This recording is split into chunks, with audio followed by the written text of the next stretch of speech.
السلام علیکم ورحمۃ اللہ وبرکاتہ۔ ناظرین و سامعین، امید ہے ایمان اور صحت کی بہترین حالت میں ہوں گے انشاءاللہ آمین۔ میں ہوں قاریہ مریم اور آج ہم قرآن پاک کی سب سے جو پہلی صورت ہے جو ہم ہر روز نماز میں پڑھتے ہیں، آج ہم سورۃ الفاتحہ سے اس کا آغاز کریں گے۔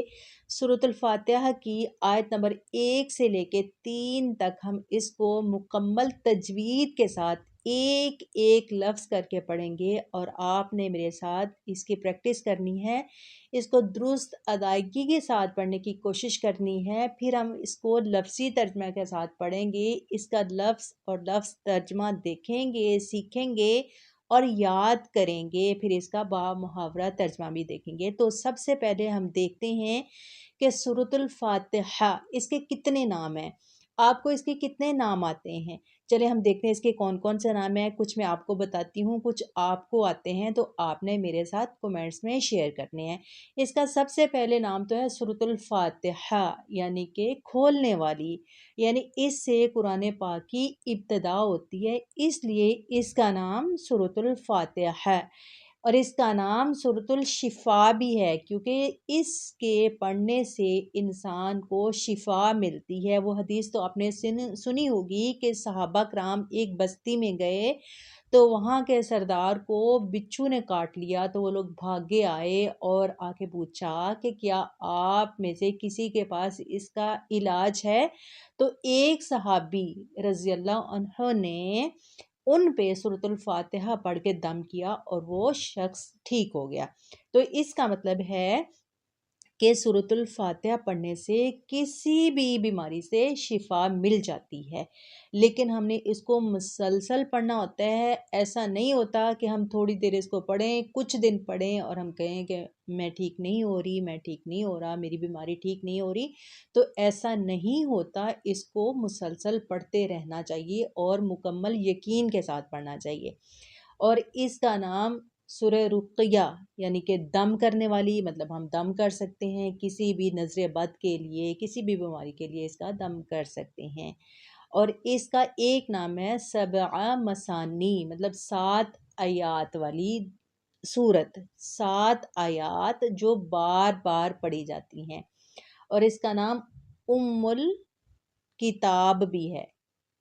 اور آپ میں سے اگر کسی کو اور نام آتے ہیں تو میرے ساتھ ضرور شیئر کریں، تاکہ جو بھی سنیں ویڈیو میں تو ان کے لیے نالج میں اضافہ ہو۔ تو آئیے اب ہم سورت کو آغاز کرتے ہیں تجوید کے ساتھ۔ آپ نے میرے ساتھ ساتھ پڑھنا ہے تاکہ ہم اچھی طرح اس کو پڑھنا سیکھ جائیں۔ اعوذ باللہ من الشیطان الرجیم، بسم اللہ، بسم اللہ، سین کو باریک بولیں گے، ملا، لفظ اللہ لکھا ہوا ہے اور اس سے پہلے زیر آ رہی ہے، تو لفظ اللہ کے لام کو باریک پڑھنا ہے۔ یہ بات آپ ذہن نشین کر لیں کہ لفظ اللہ لکھا آئے گا اور اس سے پہلے زیر آئے گی۔ اب دیکھیں میم کے نیچے زیر ہے تو لفظ اللہ کے لام کو باریک پڑھیں گے، اس کو بسم اللہ نہیں کہیں گے۔ اب کہیں گے بسم اللہ ہی اب ہا کو را کے ساتھ سختی سے ملائیں گے، ہی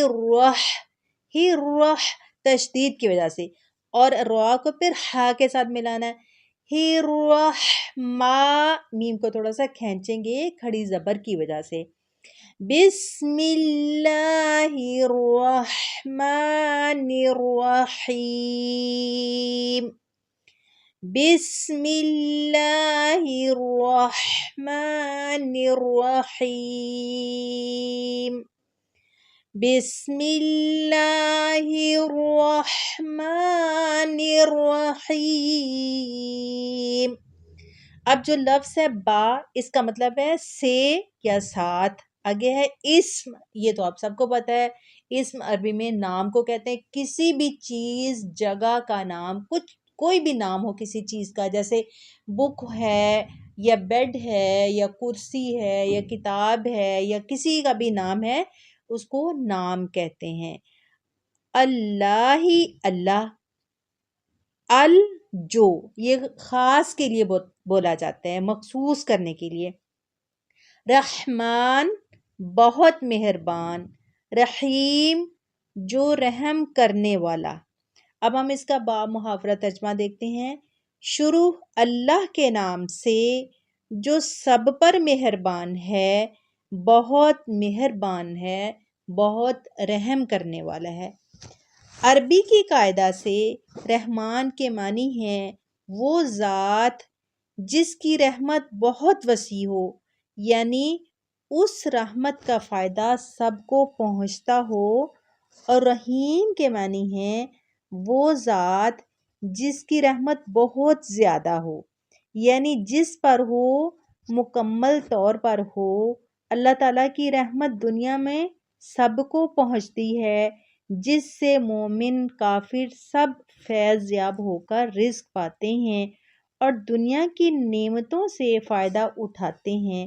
اور آخرت میں اگرچہ کافروں پر رحمت نہیں ہوگی، لیکن جس کسی پر یعنی مومنوں پر ہوگی، مکمل ہوگی کہ نعمتوں کے ساتھ کسی تکلیف کا کوئی شائبہ نہیں ہوگا.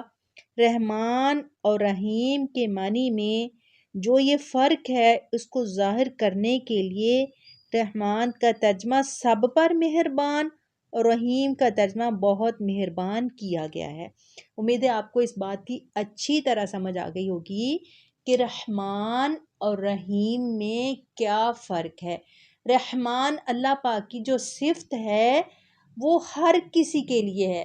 اس میں مسلمان بھی آ جاتے ہیں، اس میں پکے مسلمان بھی آ جاتے ہیں، اس میں کافر سارے مشرک سب آ جاتے ہیں، کیونکہ اللہ پاک کی یہ صفت جو ہے یہ دنیا کے لیے ہے. اللہ پاک کسی کو بھی ناراضگی کی وجہ سے یا غصے کی وجہ سے اس کا رزق بند نہیں کرتے، اس کو رزق دیتے رہتے ہیں. تو یہ اللہ تعالیٰ کی رحمان کی صفت ہے کہ اللہ تعالیٰ اگر کسی سے ناراض بھی ہوتے ہیں، کوئی گناہ گار ہے، بدکار ہے، مشرک ہے، اللہ تعالیٰ کی نافرمانی کر رہا ہے، تو اللہ تعالیٰ اس کو رزق دینا بند نہیں کرتے. لیکن جو رحیم صفت ہے وہ اللہ تعالیٰ نے آخرت کے لیے رکھی ہوئی ہے اور وہ مومنوں پر ہوگی اور مکمل طور پر ہوگی. کافروں میں اللہ تعالیٰ کی اس صفت کا کوئی حصہ نہیں ہے، کیونکہ یہ جو رحیم صفت ہے یہ صرف مومنین کے لیے ہوگی اور مکمل طور پر ہوگی.